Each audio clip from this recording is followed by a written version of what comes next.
Pétrole. À 58 ans, Aliou Boubacar Diallo s'est construit un véritable empire économique. L'homme d'affaires est candidat à l'élection présidentielle. Il est notre invité. Bonsoir Aliou Boubacar Diallo. Bonsoir. Alors l'élection présidentielle est prévue le 29 juillet prochain. Les attaques djihadistes se multiplient dans le nord du Mali. Selon vous, l'État peut-il organiser correctement des élections aujourd'hui? De toute façon, il n'y a pas d'autre issue possible. Il faut que l'État organise ses élections. C'est un État qui a montré son incapacité à organiser des élections. La preuve, la réforme constitutionnelle a été annulée. Les élections régionales ont été reportées. Le respect de l'agenda constitutionnel est très important pour nous Maliens aujourd'hui. Alors en 2013, vous étiez un poids lourd de l'entourage d'Ibeka. Vous aviez même largement financé sa campagne électorale.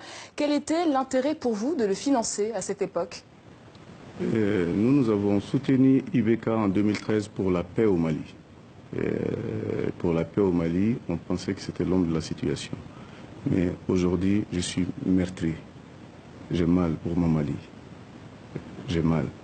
Est-ce qu'il n'y avait pas un intérêt personnel en tant qu'homme d'affaires à financer Ibeka? Je n'ai rien demandé à Ibeka. Il y a beaucoup de témoins à cela. Aujourd'hui, je suis meurtri. J'ai mal pour la faillite de mon pays, faillite de la gouvernance, faillite sécuritaire, faillite sur le plan politique. Vous voyez, madame, un pays qui est incroyablement riche en potentialité et qui reste étonnamment pauvre. Et ça, l'explication, c'est la gouvernance. Il ne faut pas aller chercher très loin. Et vous regrettez de l'avoir soutenu? Maintenant, j'ai décidé moi-même d'être candidat. De par mon parcours, j'ai beaucoup de choses à faire valoir aux Maliens et à partager avec les Maliens. Est-ce que vous regrettez de l'avoir soutenu? On l'a soutenu pour la paix au Mali et force est de constater qu'on n'a pas la paix aujourd'hui. Donc, ce que nous avons voulu obtenir par son soutien, dans son soutien, nous l'avons raté. Et il n'y a pas de paix au Mali aujourd'hui. Et en lieu et place de la paix, il y a l'insécurité. Et ça, c'est une constatation que tout Malien peut faire, que même vous, journalistes, vous pouvez faire sur place. Est-ce que finalement, vous n'avez pas une responsabilité dans le bilan d'Ibeka? Vous avez financé sa campagne, votre formation politique était dans la majorité présidentielle jusqu'en 2016. Grosso modo, pendant 3 ans, vous avez soutenu Ibeka. Nous étions 77% des Maliens à voter pour Ibeka.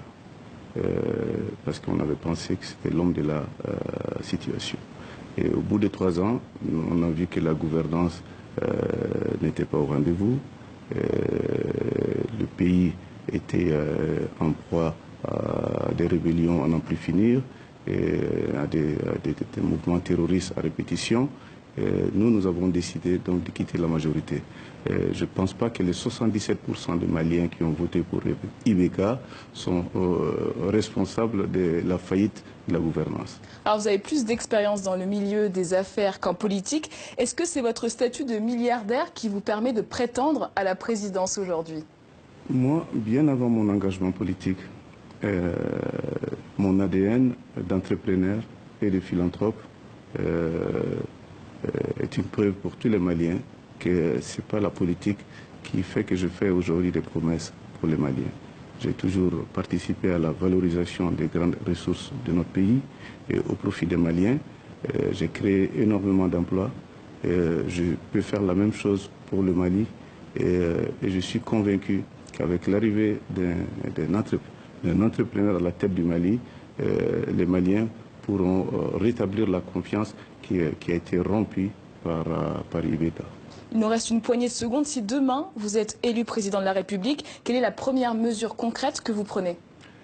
La faillite de la gestion Ibeka a rompu le pacte de confiance entre les citoyens et l'État. Il faut rétablir ce pacte de confiance. Mais quelles mesures concrètes? La sécurité, des mesures sur le plan sécuritaire et puis l'exploitation de nos ressources. Nous avons une grande richesse, c'est notre jeunesse qui est en train de se perdre aujourd'hui dans la précarité.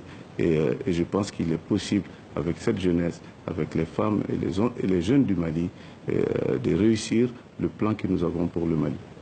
Merci beaucoup Aliou Boubacar Diallo d'avoir répondu à nos questions. C'est moi qui vous remercie. C'est un monument de la communauté Zarma qui s'est éteint au Niger. Le griot Djibo